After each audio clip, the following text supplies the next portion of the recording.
ಸಿದ್ದರಾಮಯ್ಯನವರು ರಾಜೀನಾಮೆ ಕೊಡುವಂತ ಸುದ್ದಿ ದಟ್ಟವಾಗ್ತಾ ಇದ್ದ ಹಾಗೆ ನಿರೀಕ್ಷೆಯಂತೆ ಅವರ ಬೆಂಬಲಿಗರು ಇದೀಗ ಸಿಟ್ಟಿಗೆದ್ದಿದ್ದಾರೆ.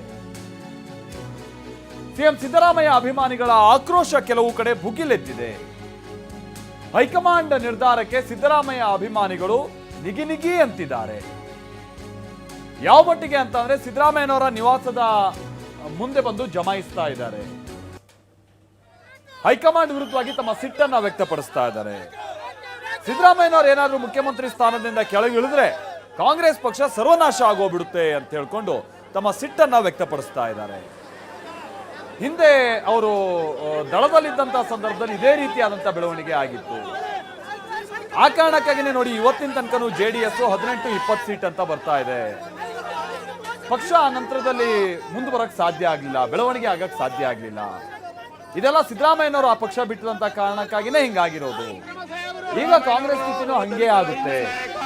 ಯಾವ ಕಾರಣಕ್ಕೂ ಸಿದ್ದರಾಮಯ್ಯನವರು ಪಟ್ಟ ಬಿಟ್ಟು ಕೊಡಬಾರ್ದು ಅಂತ ಅವರ ಬೆಂಬಲಿಗರು ಆಕ್ರೋಶವನ್ನು ವ್ಯಕ್ತಪಡಿಸಿದ್ದಾರೆ.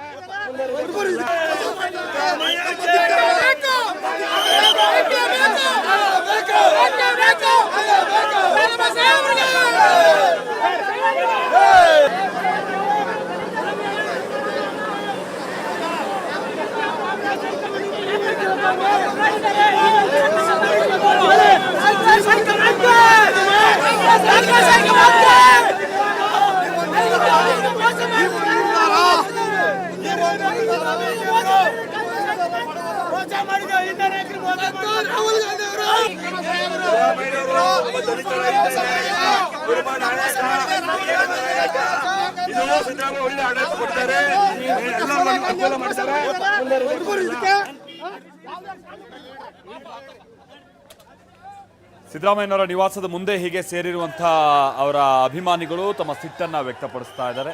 ನಾನು ಈಗ ತಾನೇ ಹೇಳಿದಾಗೆ ಹಿಂದೆ ಇತಿಹಾಸದಲ್ಲಾದಂತಹ ಕೆಲ ಘಟನೆಗಳನ್ನ ಅವರೀಗ ನೆನಪಿಸ್ತಾ ಇದ್ದಾರೆ.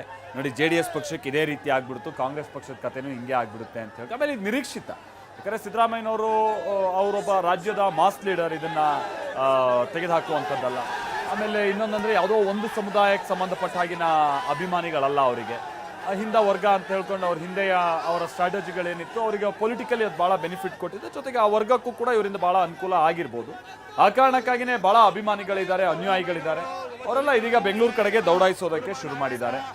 ನಿನ್ನೆಯಿಂದನೂ ಕೂಡ ಇದೆಲ್ಲ ಕೇವಲ ಪುಕಾರು, ರೆಕ್ಕೆ ಪುಕ್ಕ ಇಲ್ದಿದ್ದ ಸುದ್ದಿ ಅನ್ನುವಂಥ ರೀತಿಯಾಗಿತ್ತು. ಆದರೆ ಇವತ್ತು ಮಧ್ಯಾಹ್ನ ಆಗ್ತಾ ಇದ್ದ ಹಾಗೆ ಅವರು ನಾಳೆನೇ ರಾಜೀನಾಮೆ ಕೊಟ್ಬಿಡ್ತಾರೆ ಅನ್ನೋಷ್ಟರ ಮಟ್ಟಿಗೆ ಈ ಸುದ್ದಿ ಗಟ್ಟಿತನವನ್ನು ಪಡಿತಾ ಇದೆ.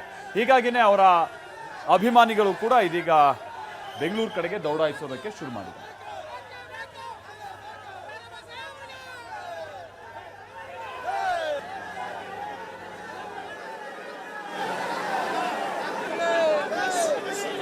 ನಾಯಕರಿಗೆ ಮೋಸ ಆಯ್ತಾ ಇರೋದ್ರಿಂದ ನಾವೆಲ್ಲ ಧಿಕ್ಕಾರ. ರಾಜ್ಯದಲ್ಲಿ ಐದಿಂದ ಒಟ್ಟು ಹುಟ್ಟಾಕ್ತಾರೆ ನಮ್ಮ ಸಿದ್ದರಾಮಯ್ಯನವ್ರಿಗೆ ಅನ್ಯಾಯ ಆಗಿದೆ. ಈ ವರ್ಷ ಇನ್ನು 2 ವರ್ಷ ಕಾರಣ ಹೈಕಮಾಂಡು, ಇನ್ನು ಯಾರು ಕಾರಣ ಅಲ್ಲ, ಹೈಕಮಾಂಡೇ ಕಾರಣ. ಹೈಕಮಾಂಡ್ಗೆ ಧಿಕ್ಕಾರ ಇದೆ. ಐದಿಂದ ನಾಯಕರಿಗೆ ಮೋಸ ಆಯ್ತಾ ಇರೋದ್ರಿಂದ ನಾವೆಲ್ಲ ಧಿಕ್ಕಾರ.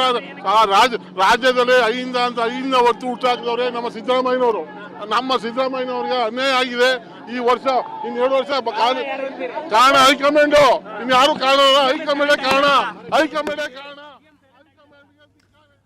ಹರೀಶ್ ನಮ್ಮ ಪ್ರತಿನಿಧಿ ಇದಕ್ಕೆ ಸಂಬಂಧಪಟ್ಟಾಗೆ ಡೀಟೇಲ್ಸ್ ಅನ್ನ ಕೊಡ್ತಾರೆ. ನಮ್ಮ ಜೊತೆಗೆ ನೇರ ಸಂಪರ್ಕದಲ್ಲಿ ಜಾಯ್ನ್ ಆಗ್ತಾ ಇದ್ದಾರೆ. ಹರೀಶ್, ಇಲ್ಲಿ ಹೈಕಮಾಂಡ್ ಬಹಳ ಎಚ್ಚರಿಕೆ ಹೆಜ್ಜೆ ಇಡ್ತಾ ಇರೋದು ಇದೇ ಕಾರಣಕ್ಕಾಗಿ. ಎಲ್ಲೂ ಕೂಡ ನಾವು ಅವ್ರನ್ನ ಕೆಳಗಿಳಿಸಿದ್ವಿ ಅನ್ನುವಂಥ ಭಾವನೆ ಜನರಲ್ ಬರಬಾರ್ದು ಅನ್ನುವಂಥ ಕಾರಣಕ್ಕಾಗಿ.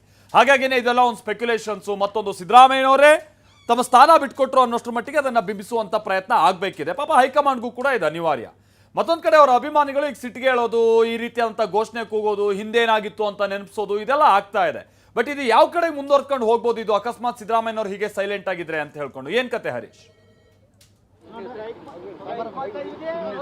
ಹೌದು ಮಲ್ತೇಶ್, ಸಹಜವಾಗಿ ನಾಳೆ ಸಿಎಂ ಸಿದ್ದರಾಮಯ್ಯ ಅವರು ರಾಜೀನಾಮೆಯನ್ನು ಕೊಡ್ಲಿಕ್ಕೆ ಎಲ್ಲ ರೀತಿಯಂತ ತಯಾರಿಯನ್ನು ಮಾಡಿಕೊಂಡಿದ್ದಾರೆ. ಜೊತೆಗೆ ನಾಳೆ ಸಚಿವರಿಗೆ ಬ್ರೇಕ್ಫಾಸ್ಟ್ ಮೀಟಿಂಗ್ ಅನ್ನು ಕೂಡ ಹಮ್ಮಿಕೊಂಡಿರುವಂತಹದ್ದು. ಈ ಒಂದು ಸುದ್ದಿಯನ್ನ ಕೇಳ್ತಿದ್ದ ಹಾಗೆ ಸಾಕಷ್ಟು ಅಭಿಮಾನಿಗಳು ಸಿಎಂ ಸಿದ್ದರಾಮಯ್ಯ ಅವರ ನಿವಾಸದ ಮುಂಭಾಗ ಜಮಾಯಿಸಿದ್ರು. ಈಗಲೂ ಕೂಡ ಸಾಕಷ್ಟು ಅಭಿಮಾನಿಗಳು ಜಮಾಯಿಸಿರುವಂತಹದ್ದು. ಅವರನ್ನ ಮನವೊಲಿಸಿ ಪೊಲೀಸರು ಕಳಿಸುವಂತ ಪ್ರಯತ್ನವನ್ನ ಮಾಡ್ತಾ ಇದ್ದಾರೆ. ನೋಡ್ಬೋದು ಸರ್, ಹೇಳಿ.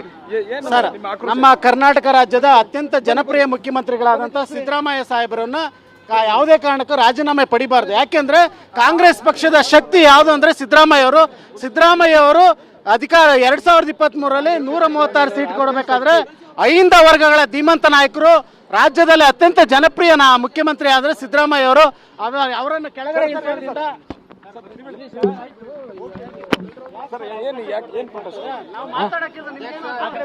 ಇವ್ರು ಮಾತಾಡಕ್ಕೆ ಕೊಡಲ್ವಲ್ಲ ಸರ್, ದಬ್ಬಾಳಿಕೆ ಮಾಡ್ತಾರೆ ಪೊಲೀಸ್ನವರು. ದಬ್ಬಾಳಿಕೆನ ನಿಮ್ಮ ಆಕ್ರೋಶ ಏನು? ನಮ್ಮ ಆಕ್ರೋಶ ಏನಿಲ್ಲ ಸರ್, ಇನ್ನೂ 2 ವರ್ಷ ಸಾಹೇಬ್ರೆ ಮುಂದುವರಿಬೇಕು. ಅಹಿಂದ ನಾಯಕ ಅಂತ ಏನ್ ಹೇಳಿದಾರೆ, ಸರ್ವ ಜನಾಂಗಕ್ಕೂ ಶಾಂತಿಯ ತೋಟ ಅಂತ ಏನ್ ಮಾಡಿದ್ದಾರೆ, ಅದನ್ನ ರೀತಿ ನಡ್ಕೊಂಡು ಹೋಗ್ಬಿಟ್ರೆ ಸುಭದ್ರವಾಗಿ ಕರ್ನಾಟಕದಲ್ಲಿ ಒಳ್ಳೆ ಸರ್ಕಾರ ಕೊಟ್ಟಂಗಾಗುತ್ತೆ ಸರ್. ದಯವಿಟ್ಟು ಅನ್ಯಾಯ ಸರ್ ಇದು.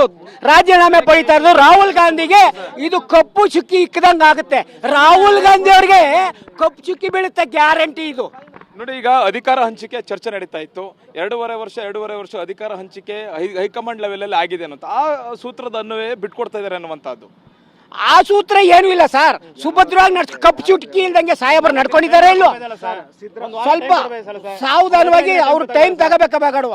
ದಿಢೀರ್ನ ಈ ರೀತಿ ನಿರ್ಧಾರ ಪಡ್ಬಿಟ್ರೆ ಬಡವ್ರ ಕತೆ ಏನಾಗಬೇಕು ಸರ್? ರಾಜ್ಯ ಸರ್ಕಾರಗಳು ಏನು ಬರಲು ಸಿಡಿದು ಬಡದಂಗಾಗಿದೆ ಸರ್. ನಮ್ಗೆ ಕಾರ್ಯಕರ್ತರಿಗೆ ಈಗಾಗಲೇ ತುಂಬಾನೇ ಅಸ್ವಸ್ಥರಾಗಾರೆ. ನಾಳೆಯಿಂದ ಅಹಿಂದವ್ರದ್ದು ಏನ್ ಮಾಡ್ತಾರೆ ಅಂತ ಹೇಳಕ್ಕಾಗಲ್ಲ ಸರ್. ನೀವು ನೋಡ್ತಾ ಇರ್ತೀರಾ, ಜನಗಳು ತೋರಿಸ್ತಾ ಇರ್ತೀರಾ, ನೋಡ್ಸಿ ಸರ್ ನೀವೇನೆ. ಹಬ್ಬ ಮಾಡ್ಕೊಂತಿದ್ದಾರೆ ಬಿಜೆಪಿ JDS ಅವ್ರಿಗೆ ಹಬ್ಬ. ಇವತ್ತು ಬಿಜೆಪಿ ರಾಜ್ಯಾಧ್ಯಕ್ಷರು ಹೇಳ್ತಾರೆ ಈ ಒಂದು ಇದರಿಂದ ನಮಗೆ ಅವಧಿ ಪೂರ್ವ ಚುನಾವಣೆ ಬರುತ್ತೆ, ಮತ್ತೆ ನಾವು ಅಧಿಕಾರಕ್ಕೆ ಬರ್ತೀವಿ ಅಂದ್ರೆ. ಅದೇ ಸಿದ್ದರಾಮಯ್ಯ ಅವ್ರ ನಾಯಕತ್ವ ಇದ್ದಿದ್ರೆ 2028ಕ್ಕೂ ಕಾಂಗ್ರೆಸ್ ಪಕ್ಷ ಅಧಿಕಾರಕ್ಕೆ ಬರ್ತಾ ಇತ್ತು. ಇವತ್ತು ಹೇಳ್ತಾರಲ್ವಾ, 70 ವರ್ಷ ನಾನೊಬ್ಬ ದಲಿತನಾಗಿ ಹೇಳ್ತಿದ್ದೆ, 70 ವರ್ಷಗಳಿಂದ ಕಾಂಗ್ರೆಸ್ ಪಕ್ಷಕ್ಕೆ ವೋಟ್ ಮಾಡ್ತಾ ಬರ್ತಾ ಇದೀವಿ. ನೀವು ಅಷ್ಟೊಂದು ಇದಿದ್ರೆ ಮಲ್ಲಿಕಾರ್ಜುನ್ ಖರ್ಗೆ ಅವ್ರಿಗೆ ಅವಕಾಶ ಕೊಡಿ. ಈ 4 ಬಾರಿ ಎದ್ದಿದ್ದಲ್ಲ. ಸಿದ್ದರಾಮಯ್ಯ ಅವರು ಅವ್ರ ಸಾಮಾಜಿಕ ನ್ಯಾಯದ ಪರವಾಗಿರುವಂಥವ್ರು, ಅಹಿಂದ ವರ್ಗಗಳ ಧೀಮಂತ ನಾಯಕರು. ಅವರ ಮುಖ ನೋಡ್ಕೊಂಡು, ಅವರ ಒಂದು ನಾಯಕತ್ವ ನೋಡ್ಕೊಂಡು ದಲಿತರು ಓಟ್ ಹಾಕ್ತಾರೆ. 100% ಮುಸ್ಲಿಂ ಸಮುದಾಯ ಓಟ್ ಮಾಡ್ತಾರೆ, ಕುರುಬ ಸಮುದಾಯ ಓಟ್ ಮಾಡ್ತಾರೆ, ವಾಲ್ಮೀಕಿ ಸಮುದಾಯ ಎಲ್ಲ ಅಹಿಂದ ಶೋಷಿತ ಸಮುದಾಯ ಇದ್ರು, ಈ ಅತಿ ಹಿಂದುಳಿದ ಸಮುದಾಯ ಕೂಡ ಕಾಂಗ್ರೆಸ್ ಪಕ್ಷ ಶಕ್ತಿ ಆಗಿದ್ದಾರೆ. ಈ ಒಂದು ಕಾಂಗ್ರೆಸ್ ಪಕ್ಷದ ಹೈಕಮಾಂಡು ಇದೆಲ್ಲ ತಿಳ್ಕೋಬೇಕು. ಯಾಕೆಂದ್ರೆ ಕಾಂಗ್ರೆಸ್ ಪಕ್ಷಕ್ಕೆ ನಷ್ಟ ಆಗುತ್ತೆ. ಓಕೆ ಮಾಲ್ತೇಶ್, ಇದು ಅಭಿಮಾನಿಗಳ ಆಕ್ರೋಶ. ಬೆಳಗ್ಗೆನೂ ಕೂಡ ಸಾಕಷ್ಟು ಅಭಿಮಾನಿಗಳು ಸಿದ್ದರಾಮಯ್ಯ ಅವರ ನಿವಾಸದ ಬಳಿ ಬಂದು ಜಮಾಯಿಸಿ ಅವರು ಕೂಡ ಆಕ್ರೋಶವನ್ನು ವ್ಯಕ್ತಪಡಿಸಿದ್ರು. ಸಂಜೆ ಕೂಡ ಸಾಕಷ್ಟು ಅಭಿಮಾನಿಗಳು ಬಂದಿದ್ರು. ಅವ್ರನ್ನೆಲ್ಲ ಪೊಲೀಸರು ವಶಕ್ಕೆ ತೆಗೆದುಕೊಂಡು ಅವ್ರನ್ನ ಬಸ್ಸಲ್ಲಿ ಕೂರಿಸಿ ಬೇರೆ ಪ್ರದೇಶಕ್ಕೆ ಚದುರಿಸಿರುವಂತಹದ್ದು. ಆಕ್ರೋಶ ಹೆಚ್ಚಾಗ್ತಿದೆ. ಬಹುಮುಖ್ಯವಾಗಿ ಸಿಎಂ ಸಿದ್ದರಾಮಯ್ಯ ಅವರು ಈ ತರದ ದಿಢೀರ್ ನಿರ್ಧಾರವನ್ನು ಏನು ಮಾಡಿದ್ರು, ಅಭಿಮಾನಿಗಳಿಗೂ ಕೂಡ ಎಲ್ಲೋ ಇದು ಶಾಕ್ ಅನ್ನುವಂತಹ ಸ್ಥಿತಿ ಇರುವಂತಹದ್ದು. ಹಾಗಾಗಿ ಅಭಿಮಾನಿಗಳು ಬಂದು ಸಿಎಂ ಸಿದ್ದರಾಮಯ್ಯ ಅವರ ಸರ್ಕಾರಿ ನಿವಾಸ, ಅಧಿಕೃತ ಸರ್ಕಾರಿ ನಿವಾಸದ ಹೊರಗಡೆ ಬಂದು ಪ್ರತಿಭಟನೆ ಘೋಷಣೆ ಕೂಗುವಂತ ಕೆಲಸವನ್ನ ಮಾಡ್ತಿದ್ದಾರೆ. Malthesh, okay, thank you Harish. ನಿಮ್ಮ ಈಗ ನೀವೇನು ರಿಪೋರ್ಟ್ ಮಾಡ್ತಾ ಇದ್ರಿ ಅದಕ್ಕೆ ಪೂರಕ ಅಂಬಂತೆ ಈ ಹುಬ್ಳಿಯಲ್ಲೂ ನಾಳೆ ಬಹಳ ಪ್ರತಿಭಟನೆ ಮಾಡೋದಕ್ಕೆ ಅವರ ಅಭಿಮಾನಿಗಳೆಲ್ಲ ಒಂದು ತೀರ್ಮಾನಕ್ಕೆ ಬಂದಿದ್ದಾರೆ ಅಂತ ಹೇಳಿ ತಿಳಿದು ಬರ್ತಾ ಇದೆ. ಅಂದ್ರೆ ಕಾಂಗ್ರೆಸ್ ನಡೆಯನ್ನ ಖಂಡಿಸಿ ನಾಳೆ ಪ್ರತಿಭಟನೆಗೆ ತೀರ್ಮಾನಿಸಿದ್ದಾರಂತೆ. ಇದು ಅಹಿಂದ ಮುಖಂಡರ ಸಭೆಯಲ್ಲಿ ತೆಗೆದುಕೊಂಡಿರುವಂತಹ ನಿರ್ಧಾರ. ಹುಬ್ಬಳ್ಳಿಯಲ್ಲಿ ಹೈಕಮಾಂಡ್ ವಿರುದ್ಧವಾಗಿ ಅಹಿಂದ ನಾಯಕರು ಇದೀಗ ಆಕ್ರೋಶವನ್ನ ವ್ಯಕ್ತಪಡಿಸ್ತಾ ಇದ್ದಾರೆ. ಆಮೇಲೆ ಈ ಹಿಂದೆನೂ ಕೂಡ ಈ ಜಾತಿ ಗಣತಿಗೆ ಸಂಬಂಧಪಟ್ಟಾಗೆ ಅದಾದ ನಂತರದಲ್ಲಿ ಸಿದ್ದರಾಮಯ್ಯನವರನ್ನ ಇಳಿಸ್ಬಿಡ್ತಾರೆ ಅನ್ನುವಂಥದ್ದು ವಿಚಾರ ಎಲ್ಲ ಈ ಒಂದು 5-6 ತಿಂಗಳ ಹಿಂದೆ ಎಲ್ಲ ಬಹಳ ಇದು ದೊಡ್ಡ ಸುದ್ದಿ ಆಗಿದ್ದಂಥ ಸಂದರ್ಭದಲ್ಲೆಲ್ಲ ಇದೇ ಅಹಿಂದ ವರ್ಗ ಮುಖ್ಯಮಂತ್ರಿಗಳ ಬೆನ್ನಿಗೆ ನಿಂತಿತ್ತು. ಈಗ ಅಹಿಂದ ವರ್ಗ ಎಲ್ಲ ಸೇರಿ ಅಥವಾ ಅವ್ರೇನೊಂದು ಸಂಘ ಸಂಸ್ಥೆ ಈ ರೀತಿಯಾದಂಥದ್ದೆಲ್ಲ ಇದೆ ಎಲ್ಲ ಸೇರಿ ನಾಳೆ ಪ್ರತಿಭಟನೆಗೆ ಸಿದ್ಧತೆಯಲ್ಲಿದ್ದಾರೆ ಅನ್ನೋದು ಗೊತ್ತಾಗ್ತಾ ಇದೆ. ಇವತ್ತು ತರಾತುರಿಯಲ್ಲಿ ರಾಜೀನಾಮೆ ಪಡೀತಿರೋ ವಿಷಯ ನಮಗೆ ಕೇಳಿ ಭಾಳನೇ ಮನಸ್ಸಿಗೆ ನೋವಾಗಿದೆ. ಹೀಗಾಗಿ ನಾಳೆ ದಿನ